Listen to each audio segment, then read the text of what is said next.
city of Toronto is buzzing this morning after the Raptors took Game 1 of the NBA Finals, topping the Golden State Warriors. For more, let's go live to that. More famous than the team, the location, Jurassic Park, outside of the arena. Arda Zakarian of CP24 standing by. Don't tell me, Arda, I mean, the next game's Sunday. Don't tell me they're already lining up to stand out there in Jurassic Park this morning. Oh, they were there at 6 a.m. yesterday, and it wasn't an easy feat lining up at 6 a.m. because they were kind of in a closed-off pen.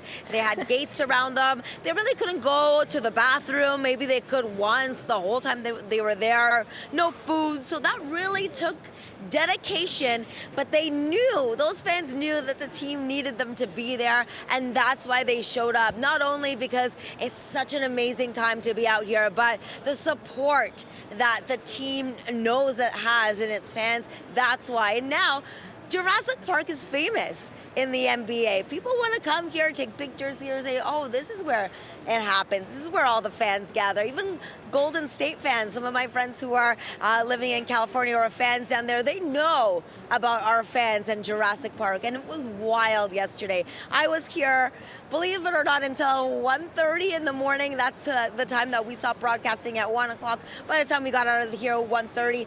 But Jurassic Park, after the game, of course, it was insane, amazing, laser focused on this big screen when the game was on, cheering as well when Kawhi did his shots and when we were winning and holding on to that strong lead. But then when it was over, everybody was escorted out of Jurassic Park, and where did they go? The other street. So just down at University and Front, that's where the party continued. People were dancing, playing the drums, screaming, climbing on top of things like planters. There's also like a glass encasing for the subway. People got on top of that, and they wondered, how did they get up there? They were hoisting each other up, pulling each other up. They just wanted to be a part of the action, and there was no slowing down in the fans yesterday. They were just so excited and soaking in every second of this Game 1 win. My friend in California said, it's Game 1. You guys need to calm down. I sent him pictures, and one guy held up a sign that said,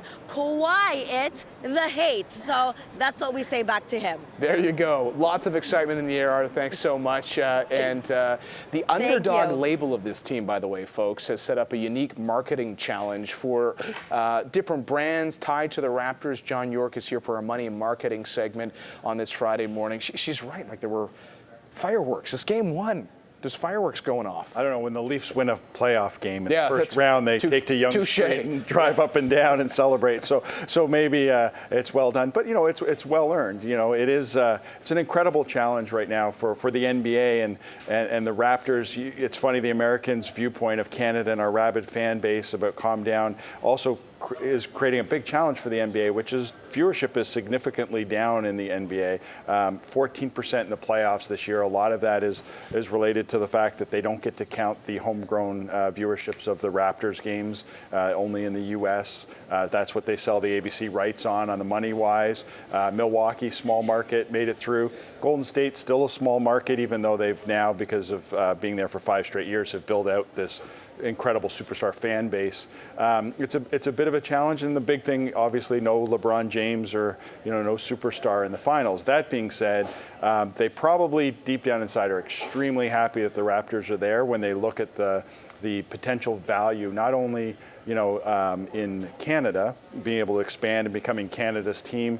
There's up to 6 million people at peak watching the Raptors in the finals. 6 million Canadians watching. You're now starting to get up into the gold medal game of hockey.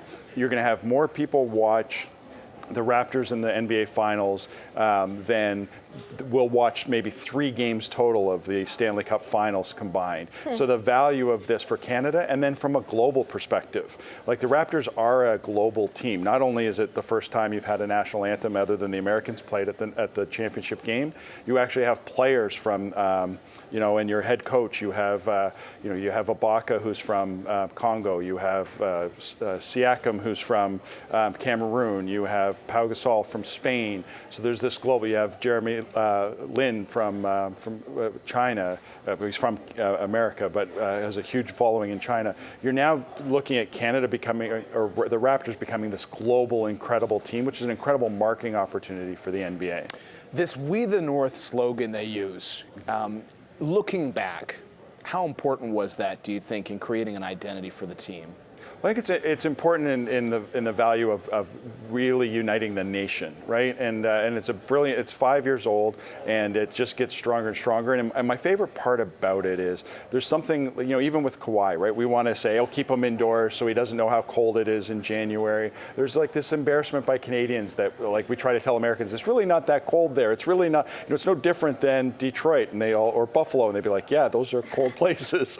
So turning into the "We the North" has really helped galvanize the country, is that it's the country. It's not "we Toronto." It's not "we Southern Ontario."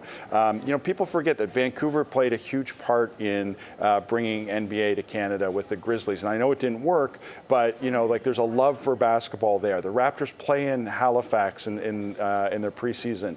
Like, they've done a very good job, and that brand has really brought it together. I think we only have about 30 seconds left, but let's talk about some of the fast food chains that are trying to capitalize on this. Yeah, so McDonald's, I think, has done, my favorite is McDonald's digital. They continue to do lots of great things there, but McDonald's, if you actually go online, you'll notice that the Golden Arches aren't golden. That's right, they've actually taken away the Golden State Warriors color from the McDonald's Golden Arches. They've been able to go out and do that. We've had other brands go out and do promotions, whether it's Popeyes or whether it's McDonald's, and it's been very exciting. And I think that you're seeing something in Canada right now from a marketing perspective where everybody's jumping in and realizing what an incredible market this is.